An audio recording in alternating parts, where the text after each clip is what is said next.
Has God ever placed a dream on your heart?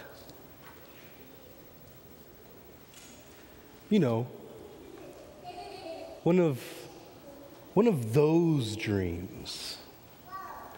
You know, the type of dream that really just connects with you, that resonates in your heart.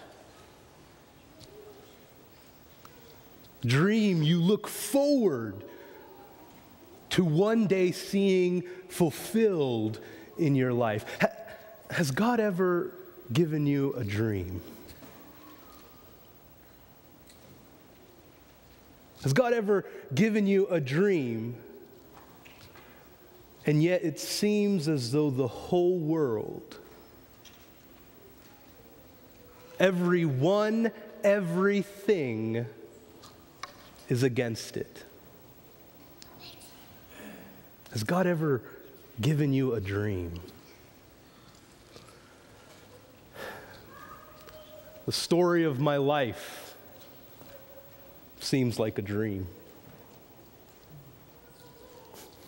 I remember I was 17 years old. 17. And I dreamed a really interesting dream.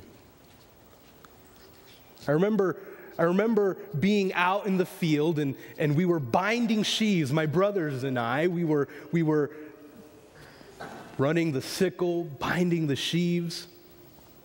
And we each had one big sheaf. And all of a sudden, my sheaf stands up straight, just right on end. And my brother's sheaves all fall to the ground before my sheaf. I remember waking up thinking, man, what was that about? Maybe I ate too much pita and hummus the night before. You guys know about that, right? Although you guys have a different type of pita bread, huh? Was it pizza? Anyway, I remember waking up and thinking, what is this? What's the significance of that dream? I don't know about you guys, but where I'm from, dreams meant something. So I told my brothers. That was a mistake. Just so you know, you guys have heard of sibling rivalry? Well, we have sibling wars. Actually, it's just me against the rest of my brothers. They just don't like me. Actually, I think they hate me. Honest, they hate me. Or at least they did. I mean, they didn't like it. That my father kind of favored me. Yes, he did favor me. But, I mean, I'm the youngest. The firstborn of his favorite wife. I mean, what's not to love? But they didn't like the fact that my father favored me. And when my dad gave me a coat, an ornate coat, a coat of many colors, that did it. They just did not even talk to me kindly from that day forward. Every time they saw me, oh, here comes Joe. Here comes little Joe. Look at him with that coat that Dad gave him. They hated me. So to get back at them, I told them the dream. I said, well, listen to this. Of course, that didn't go over very well. Didn't go over well at all. They just hated me even more. You know, they did one of those noogies, I think you guys call them. Beat me up a little bit, sent me on my way. They're like, yeah, next time you think we're going to bow to you, remember this. Yeah, they didn't like me. So I thought, well, maybe the dream meant nothing. Maybe the dream was just a dream. But then I dreamed another dream. Similar. I remember seeing the sun and the moon and 11 stars, and all of them bowed down to me.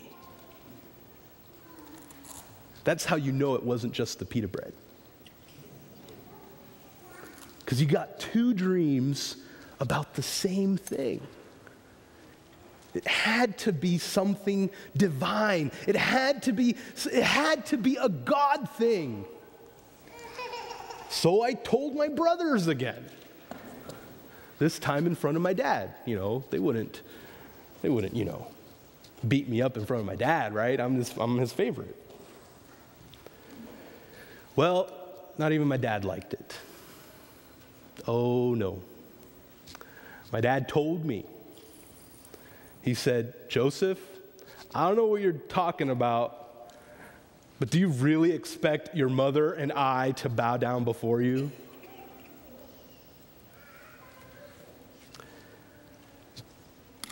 But I knew God had given me a dream. I knew it. It wasn't just the pita bread. It was a dream that God had given me. But really, there was no chance for it coming true.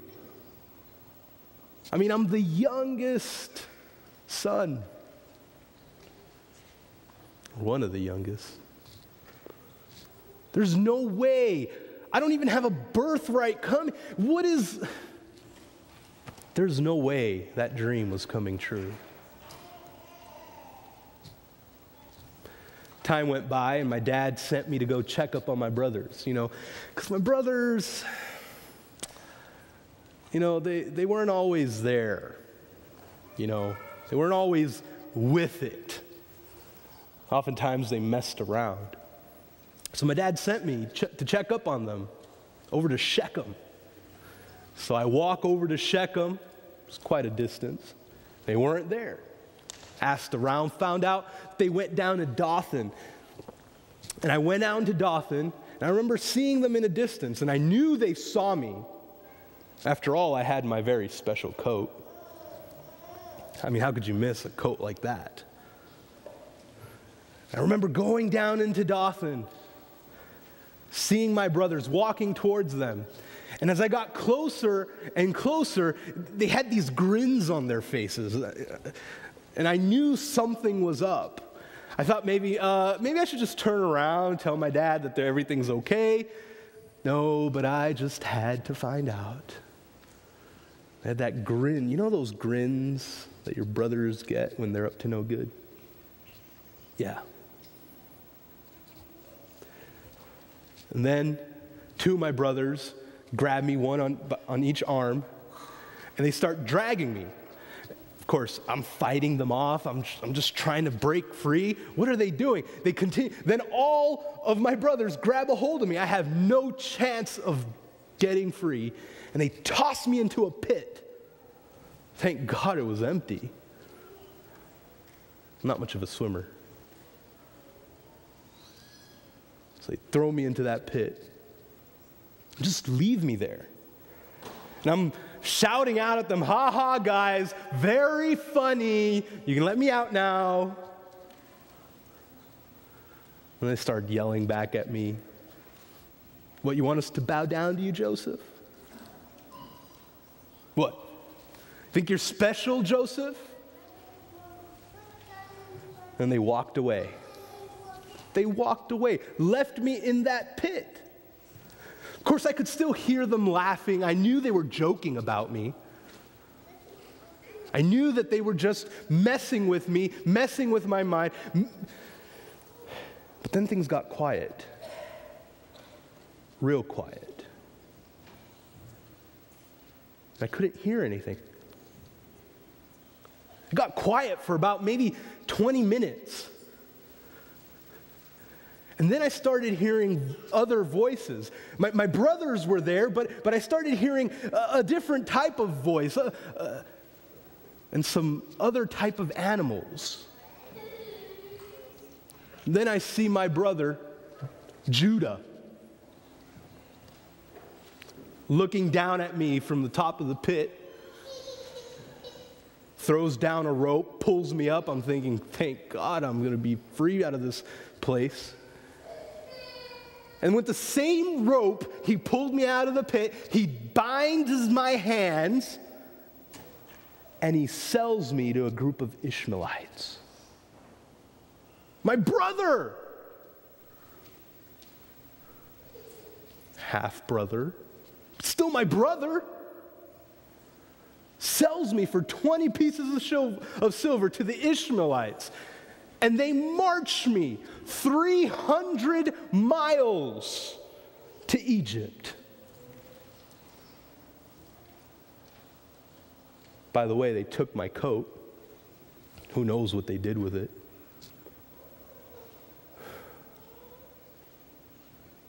"300 miles is a long way, especially when you're walking." And I thought to myself, what is going on? And let me tell you, I got angry at God. God, why did you give me that dream? God, you knew I would tell my brothers. You knew I would tell my father. You knew that they would do this. Why did you give me that dream? 300 miles all the way to Egypt, fighting with God, wrestling with God. How dare you let this happen to me? Send me to Egypt as a slave. I'm not used to manual labor. I didn't work a single day of my life. My dad did everything for me. Now here I am, a slave in Egypt. They sell me to a guy named Potiphar. He wasn't such a bad guy. Started me out working the fields. Had to learn. I had to learn quick because Egyptians, they're not nice people. You know what they do to their slaves? So you had to learn quick. Very quick. But God blessed me as much as he could bless a slave. And then Potiphar put me over all the people in the field. And God blessed me there too. And then Potiphar put me in the kitchen, brought me in from outside. And then he put me in charge of the kitchen. And then Potiphar put me in charge of his entire house. I was the second guy in that house. Potiphar actually, he said, "Joseph, you do everything you need to do to make this house run." He says, "I don't want to know the finances. I don't want to know the inventory. I don't want to know anything." He says, "You go ahead, handle it. I just want to enjoy myself." Potiphar put a lot of trust in me. There was a lot of other good guys out there. But I guess he saw something in me, I don't know. And there I was, in charge of the entire house. And then Mrs. Potiphar came around. Yeah, Mrs. Potiphar. She taps me on the shoulder one day, says, "Hey, hot stuff." I gotta admit, I had good looks. Had too much pita since then. Anyway, she said, "Lie with me."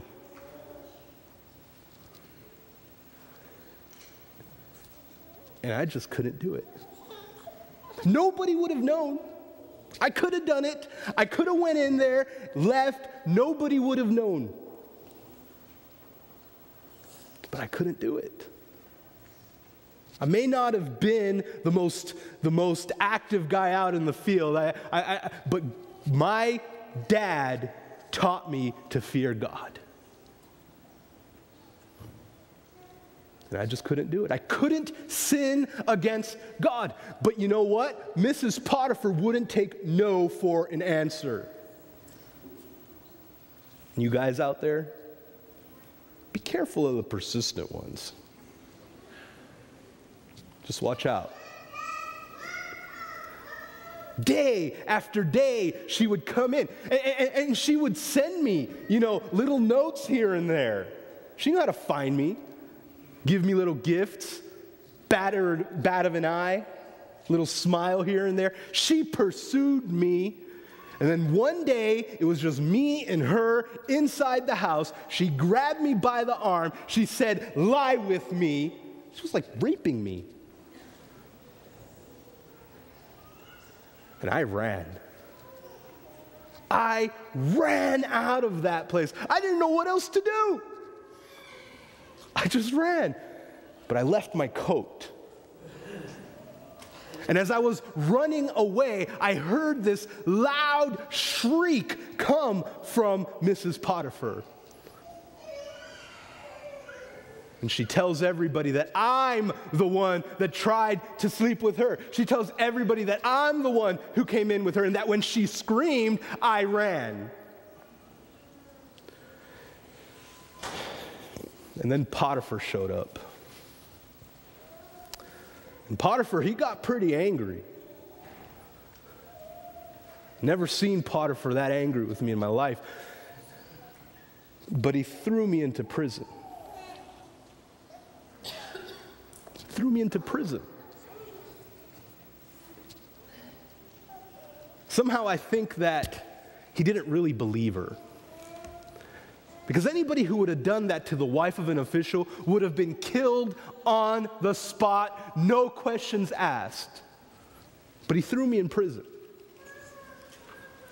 In the king's prison, nonetheless.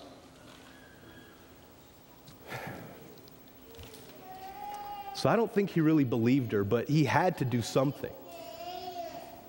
He had to do something. So there I was in the prison cell again. I would have rather have been in the pit, because at least I would have been close to my parents. At least in the pit, I knew that perhaps there would have been a chance for me to go back. But I was in prison, and there was no chance of me getting out of that place.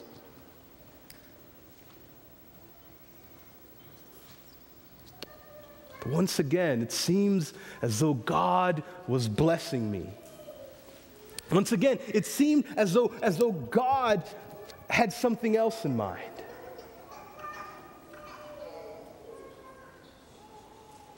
And the keeper of the prison, he started promoting me. He started, giving me a little bit more responsibility, putting me in charge of a little bit more things. You see, in the prison, everybody works. Everybody works in the prison. But there's people who are lazy. So you need to make sure that people do their job.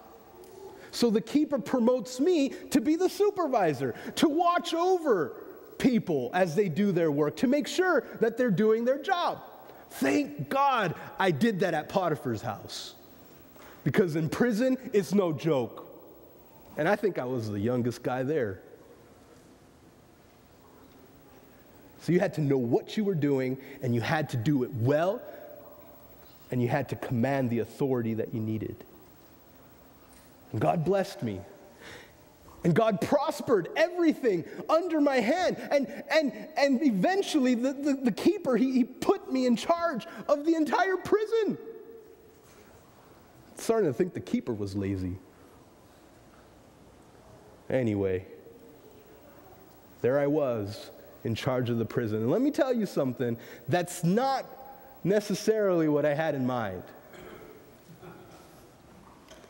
Be in charge of a prison? Yeah. It's not the most exciting job. It's not the most lavish job either. But there was no way I was getting out of that prison. No way. So if I had to be the second man in prison, well, might as well be. And then I remember 2 gentlemen put under my care. 2 gentlemen thrown out of the king's palace into that prison, put under my care. Baker and a cupbearer. Crazy guys. I remember waking up one day, doing my rounds, making sure everybody's doing their things, and the cupbearer and the baker, they were sad. You know, sadder than usual, being in a prison. I noticed that something wasn't right. Something was wrong. So I asked them, I said, what's going on? What's the problem?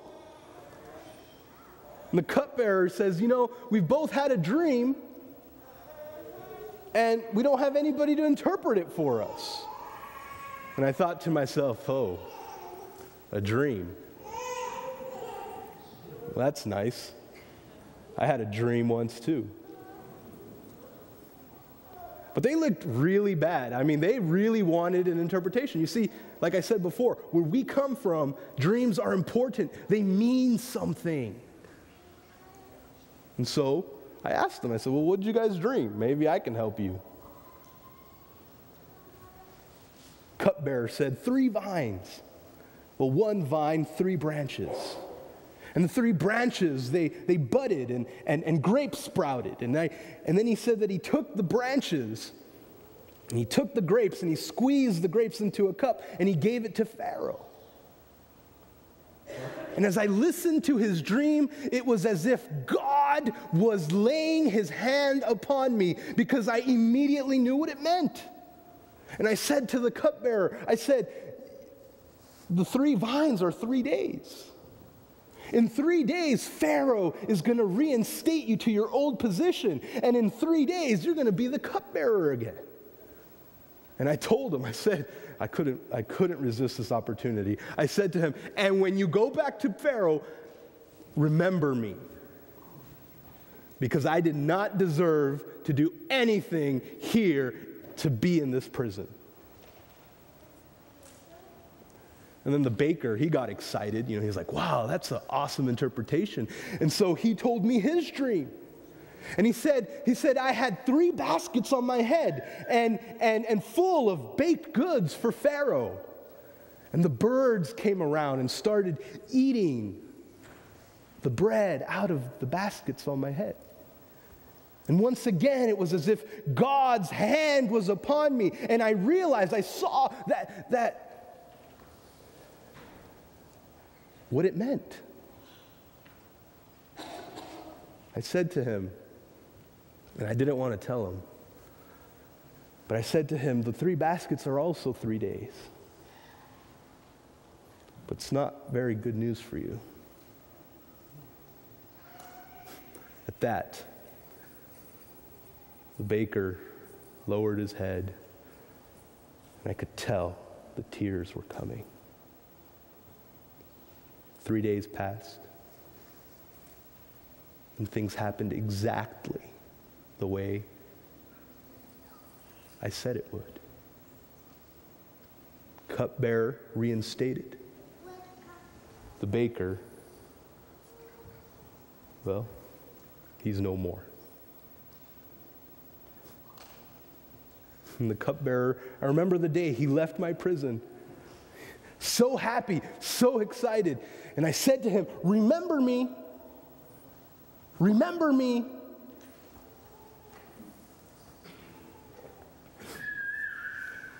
Nothing happened. I waited for a little bit, you know, maybe thinking, no, nothing happened. I remember being so angry with God. Because God revealed those dreams to those men, and he used me to interpret that dream, and the dream came to pass. But what about my dream? What about my dream? The dream you gave me when I was 17. Here I am, 28 years old. 11 years later, and my dream is still just a dream.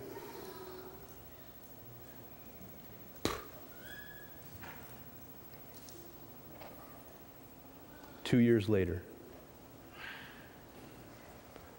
Pharaoh calls me into his palace. Of course, I was keeper of the guard then. I was just watching over all the prisoners, and so I had to shave, I had to dress up. I was going to see the Pharaoh. So I walked in to Pharaoh, and Pharaoh tells me, he says, I've been told that you can interpret dreams. I said, well, I've been known to interpret a few here and there, but it's really God who does it. He says, well, here's my dream. It says 7 cows coming up out of the Nile, fat cows. They went to graze in the meadow. 7 more cows, he says. Pharaoh's a very rough guy. 7 more cows come out of the Nile, eat the fat cows, but they didn't gain a single pound. They were skinny, ugly cows. It says second dream. Stalks of corn, 7 ears come out the stalk of corn, fat ears. And then 7 more ears sprout, skinny ears withered by the east wind. Eat up the fat ears. I've never heard of something like that happening. Eat up the fat ears. Then he looks at me and says, what does it mean? And once again, it was as if God's hand was upon me. And I said to Pharaoh, the 2 dreams are one and the same. And you have 2 dreams because God is determined that it'll come to pass. And I said to him, 7 years of abundance will occur. 7 years you will have of prosperity. And then 7 years of famine. And I said to him, Pharaoh, can I please give you a little bit of advice? He looked at me, he said, what? I said, find a wise man, somebody you can trust. Put him in charge of storing up grain for 7 years so that when the 7 years of famine come, you're not going to starve. And Pharaoh looked at me and he said, who's more wise than you? You who are able to interpret dreams that my best magicians can't interpret. He says, I will put you in charge. He gave me his ring. He put me in the 2nd chariot. He marched me through Egypt. And as I went through Egypt, the soldiers before me would tell everybody, bow the knee, bow the knee. And I thought to myself, this is what I'm talking about.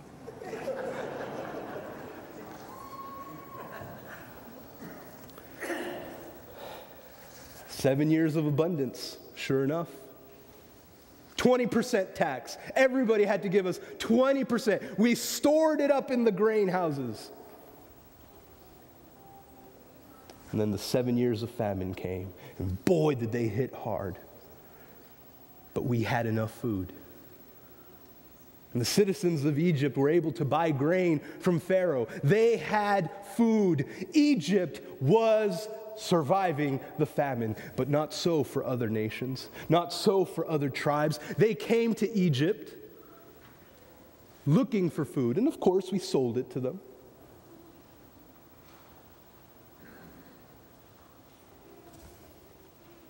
And then I remember seeing 10 faces, familiar faces,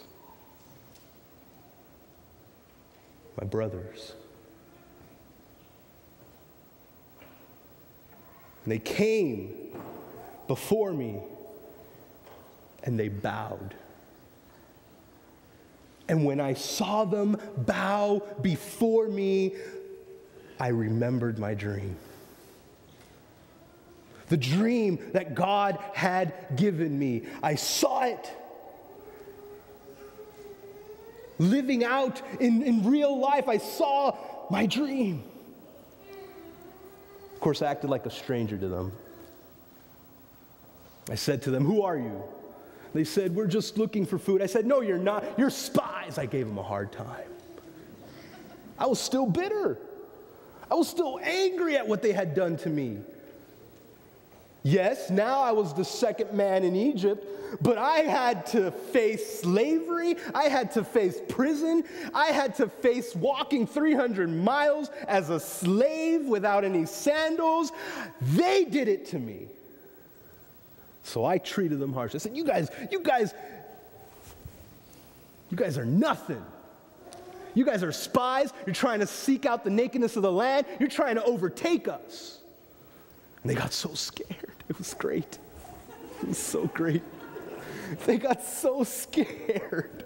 They were like, no, we're just brothers, sons of one man. Our youngest brother didn't come with us. He stayed at home. I remembered Benjamin, my brother, my real brother, my full brother. I said to them, "No, I don't believe you. I'm going to lock you all into prison. I'm going to send one of you back. And then when you bring that younger brother to me, then I'll believe you." I threw them all into prison for 3 days. And then I thought, well, my dad's back home. My mom's back home. My brother's back home. I can't just do that to them. If I have the ability to feed my family, why not? So after 3 days, I went to my brothers. I said, "Go, but leave one." Simeon stayed. And I gave them all the grain that they needed, and I even put their money back in. Didn't really need their money. I knew my dad would need it more. Famine was so severe, and it was just beginning. So I sent the grain back, kept Simeon. But I said to them, "Unless I see your little brother, you will not see my face again." And they left. Then I didn't see them come back. Sometime later, I see my brothers coming again, and I see that they had Benjamin, my brother. I see them. They bring him into Egypt, and I knew that they came back for more grain. And I said to my servant, I said, "Tell those guys to go to my house. Have them wash up, because I'm going to throw a feast for them." And at noon, lunchtime, I went home, and there were my brothers, and they gave me all these gifts. They gave me honey, and they gave me money, and they gave me cinnamon. All of these wonderful gifts they presented to me. It was so great. And then I saw my brother, Benjamin. I couldn't contain myself. I had to walk out, and I cried, and I had to wash my face, and I had to recompose myself. I came out, and I said, "Let us eat." And I threw them a feast. And then it was as if everything didn't matter anymore. It was as if everything I went through, the pit, the journey as a slave, the living in Potiphar's house, the being sent to prison, it was as if it all didn't matter anymore, because there were my brothers. And I had an opportunity to serve them, to make sure that my family could survive this famine. And then I thought to myself, but wait, I know my brothers. I had this war within me because I wanted to do what I could for them, but because of what they did to me, I just couldn't. So I sent them away. I gave them the grain, and I sent them away, and I told my servant to plant my silver cup in Benjamin's sack. Sent them away. few moments later, I sent horses after them, caught up with them. They brought them back to me because they found the cup in Benjamin's sack. And I said to my brothers, I'm keeping Benjamin. Why not? I mean, I wanted to keep Benjamin. He's my brother. At least I could take good care of Benjamin here. I said, I'm keeping Benjamin. And when my brothers heard this, they cried. They fell down before me. They said, no, take me instead. And when I looked who said that, I noticed it was Judah. My brother who had sold me, my brother who devised the plan to send me to Egypt as a slave, my brother, weeping, said to me, no, take me instead. And when I heard that, and when I saw my other brothers and the shame in their eyes, and as they said in their own language, they didn't know I could understand. As they said in their own language, God is judging us for what we did to Joseph. I realized that they were repentant. I realized that they weren't the same brothers I left behind 17 years ago.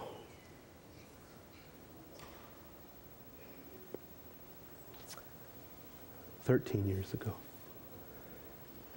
And at that, I was overwhelmed by emotion. I sent all the Egyptians out of my house. And when it was me and my brothers, I cried. I wailed loudly and I told them, I am your brother Joseph.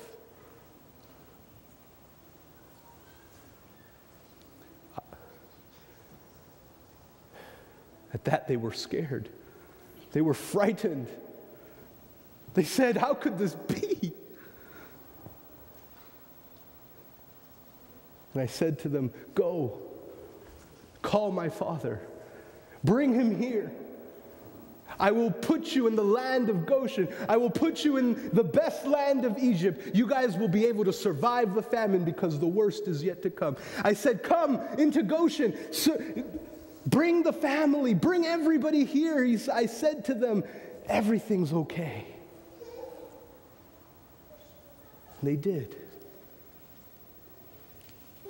God gave me a dream.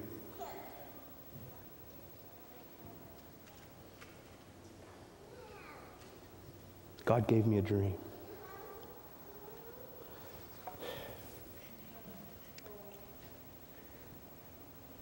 And no, it wasn't fulfilled right away.